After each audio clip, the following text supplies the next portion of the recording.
अस्सलाम वालेकुम, मैं हूं यासिर जराल। आप देख रहे हैं आपका अपना फेसबुक पेज और यूट्यूब चैनल। 35 इस्तीफे कबूल किए जा चुके हैं कौमी असम्बली के अंदर। ये इस्तीफे क्यों कबूल किए गए? अब तक सारे इस पे बात कर रहे हैं कि इस्तीफे कबूल करने से इमरान खान को फायदा होगा या नुकसान होगा, अपोजिशन को फायदा होगा या नुकसान होगा। लेकिन ये इस्तीफे कबूल करने के पीछे असल वजह क्या है? शहबाज शरीफ साहब ने किस तरह से इस्तीफे कबूल करके अपनी कुर्सी बचाई है वजारत उज़्मा की, ये असल कहानी क्या, और 35 इस्तीफे ही क्यों कबूल किए गए। और दूसरी तरफ इमरान खान का जो प्लान था कि कौमी असम्बली में वापस जाना है, उसके पीछे दो वजूहात थी। एक वजह वो जो सबको पता थी, और दूसरी वजह वो आज की इस वीडियो में मैं आपको बताऊंगा कि दूसरी वजह क्या थी। और मुझे लगता है कि इमरान खान का जो दूसरा प्लान था, जो दूसरी वजह थी, उसमें वो कामयाब हो गए और उन्होंने वो कामयाबी हासिल कर ली है। और उन्होंने जो वो एक जाल बिछाया था ना, ये खुद आके उस जाल में गिरे। इन्होंने क्या, ले जी सानू फड़ लो, तो वो खुद पकड़े गए।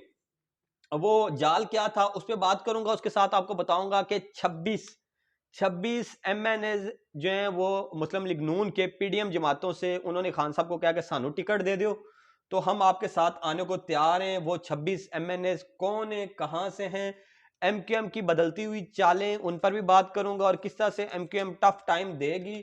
और जो आज ईसीपी ने कुछ अरकान की रुकनीयत मुअत्तल की है, उससे शहबाज शरीफ के वोट ऑफ कॉन्फिडेंस पे क्या फर्क पड़ेगा। तो सबसे पहले बात करता हूं 35 इस्तीफों के। अब शहबाज शरीफ साहब को नजर आ रहा है कि कम पै गया है। अब जो वोट ऑफ कॉन्फिडेंस है उसमें उनको सरवाइव करना मुश्किल नजर आ रहा है। उसमें सरवाइव करना मुश्किल क्यों नजर आ रहा है? क्योंकि अपने ही घर में बगावत होगी, अपने ही लोग छोड़ के जा रहे हैं। और एमक्यूएम भी कह रही है कि अगर वजीर आजम हमें एतमाद दलवाएंगे तो फिर हम वजीर आजम को एतमाद का वोट देंगे। हुकूमत छोड़ने का कोई इरादा नहीं है, लेकिन हुकूमत में रहने का भी कोई मजा नहीं आ रहा। हम 5 महीने से एक बात कर रहे हैं, 8 महीने से एक बात कर रहे हैं, हमसे मुआहिदा किया गया, उस पर अमल दरामद नहीं हो रहा। तो जब अमल दरामद नहीं हो रहा तो हमारा हुकूमत में रहने का क्या फायदा? तो एमक्यूएम तो ब्लैकमेल करेगी। एमक्यूएम शहबाज शरीफ को ब्लैकमेल करेगी। उनका वोट शहबाज शरीफ को मिलेगा या नहीं मिलेगा, 7 वोट हैं, वो 7 वोट तो पड़े हुए रिस्क पे। तो जो उनका मुतालबा है, अगर वो मानते हैं, तो पीपल्स पार्टी वालों के लिए वो मुतालबा ऐसे ही है जैसे वो अपने हाथ से खुद अपनी कब्र खोद लें कराची के अंदर या हैदराबाद के अंदर। तो वो मुतालबा अब पता नहीं उसका क्या बनेगा। लेकिन असल जो गेम है वो 26 लोगों की है। वो 26 लोग जिन्होंने इमरान खान को यकीन दिलवाया है कि हम वोट ऑफ कॉन्फिडेंस के दिन गायब हो जाएंगे और आपने सिर्फ ये करना है कि हमें देनी है टिकटें एमएनए की आइंदा इलेक्शन में। खान साहब ने अपने लोगों को कहा, जी देखें जी, सारे 26 तो हम एडजस्ट नहीं कर सकते।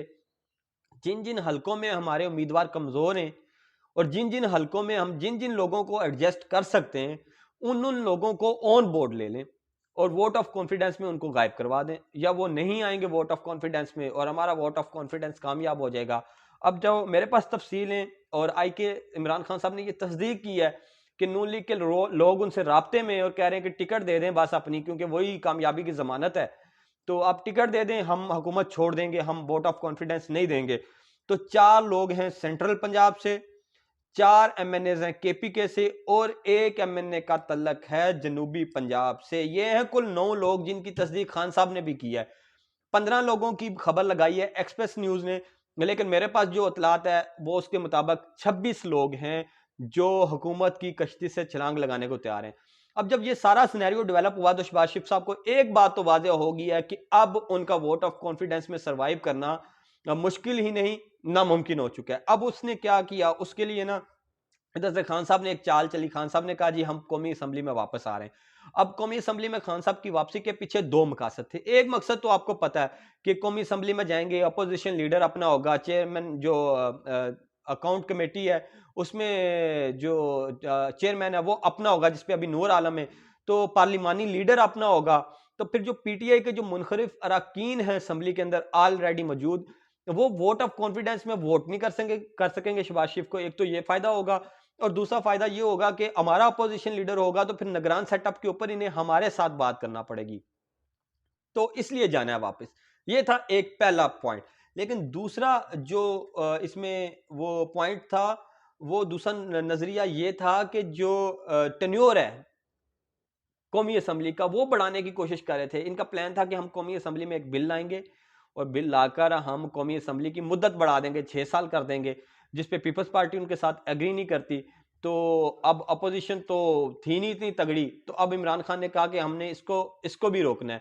लेकिन इसके साथ एक और था कि ये इस्तीफे कबूल नहीं थे कर रहे और हीले बहानों से काम ले रहे थे। और सुप्रीम कोर्ट के अंदर जो जवाब इन्होंने पेश किए थे, आज इन्होंने खुद अपने पाँव पे कुल्हाड़ियां मारी और 35 इस्तीफे कबूल कर लिए। अब इन्होंने जो 35 इस्तीफे कबूल किए हैं, उसकी वजह क्या है? लोग समझ रहे हैं कि वो, अब देखें, 125 इस्तीफे थे, सिर्फ 35 कबूल किए, 90 लोग अभी भी कौमी असम्बली के अंदर हैं। अगर तो इनको रोकना था अपोजिशन लीडर बनने से पीटीआई को, तो वो तो नहीं रोक पाएंगे, उसके लिए तो ज्यादा इस्तीफे कबूल करने पड़ेंगे। तो सिर्फ 35 ही क्यों किए?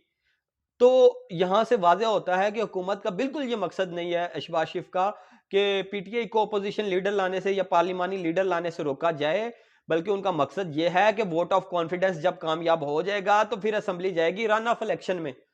और जब असेंबली रन ऑफ इलेक्शन में जाएगी तो पीटीआई के पास इतने नंबर नहीं होने चाहिए कि वो अपना वजीर आजम लाकर असेंबली को तोड़ सकें, असेंबली तहलील कर सकें। तो इसलिए शहबाज शरीफ साहब ने पीटीआई के 35 लोगों को असेंबली से बाहर भेज दिया, और असेंबली से बाहर भेज दिया ताकि रन ऑफ इलेक्शन में वो दोबारा अपना वजीर आजम ना जितवा सकें।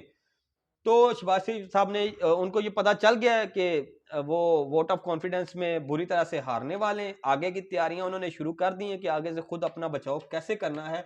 लेकिन इसी दौरान जो इलेक्शन कमीशन ऑफ पाकिस्तान है, उसने कुछ अरकान की रुकनीत मुअत्तल की है, जिसमें 36 के करीब 136 एमएनएज हैं, और उनमें ज़्यादातर लोग पाकिस्तान तरीके इंसाफ से हैं। और इसमें कुछ बड़े नाम हैं मुस्लिम लीग नून के। अगर इनकी रुकनीत मुअत्तल रहती है तो वोट ऑफ कॉन्फिडेंस में ये शहबाज शरीफ को वोट नहीं कर सकेंगे। एहसन इकबाल हैं, ख्वाजा आसिफ हैं, नूर आलम खान है पीटीआई से, जो आजकल पब्लिक अकाउंट्स कमेटी के चेयरमैन हैं, मोहम्मद असरार तरीन हैं, तारक चीमा साहब हैं, तारक बशीर चीमा साहब, जो ना 3 में ना 13 में, और फिर मुफ्ती अब्दुल शकूर साहब हैं। इन सब की रुकनीत मुअत्तल हो चुकी है, और अगर इनकी रुकनीत मुअत्तल रहती है इलेक्शन कमीशन ऑफ पाकिस्तान की तरफ से, वोट ऑफ कॉन्फिडेंस की तरफ जाता है मामला कौमी असम्बली में, तो ये शायद शहबाज शरीफ को वोट ना कर सकें। ये लोग तो इलेक्शन कमीशन ने आउट कर दिए। 26 लोग खान साहब के दरवाजे पे बैठे हैं कि हमें एंट्री की इजाजत दी जाए। एमक्यूएम ब्लैकमेल कर रही है, कहती है हमें इत्मीद दें, हम आपको इत्मीद का वोट देंगे। वोट ऑफ कॉन्फिडेंस तो कामयाब होता हुआ साफ साफ नजर आ रहा है। इसलिए आगे की तैयारी शुरू कर दी है, और आगे की तैयारी के आगे 35 इस्तीफे कबूल कर लिए, ताकि वोट ऑफ कॉन्फिडेंस में मुंह की खानी पड़ती है, नाकाम होते हैं, जलीलो रुसवा होते हैं, तो कोई बात नहीं, उठेंगे, कपड़े झाड़ेंगे, रन ऑफ इलेक्शन में जाएंगे और दोबारा से वजीर आजम बन जाएंगे।